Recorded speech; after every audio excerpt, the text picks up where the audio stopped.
Rideshare services like Uber could be up and running legally in Portland in just a matter of days. But once again today, that change is not coming without a fight. Chris Woodard has been following this story for months now. And Chris, what's the latest?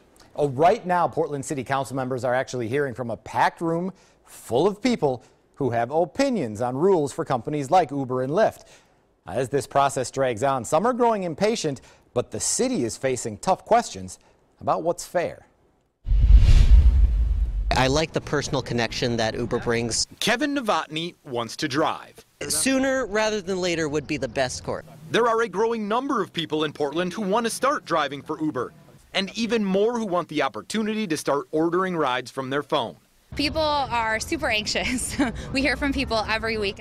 Today, Uber tells me they're fine with the recommended new laws that would govern them in the Rose City, presented in a packed city council chamber today. There's no big sticking points in there. But taxi companies have complaints. They tell me they don't like the recommendations that Uber wouldn't have to have wheelchair accessible vehicles in their fleet.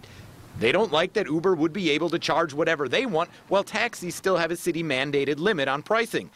And they have a big problem with insurance differences. They had a lot of people on the task force, good folks, but they were sharing their ignorances.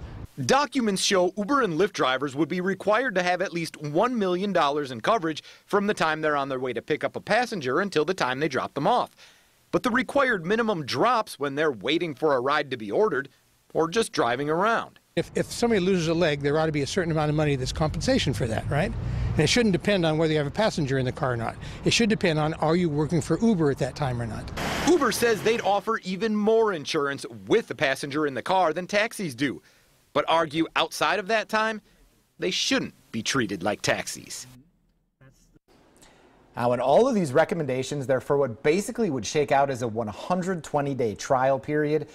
The city council's hearing about it today. Next week, they'll vote on if they like the recommendations. If they vote yes, Uber could be operating at that point. Like we said, something a lot of people are waiting for, but there are still questions. And tonight at 6, we'll have more on Uber's plans to serve the disabled. That's another contentious part of this all as far as the taxi companies are concerned. And an important part, too. Absolutely. The never-ending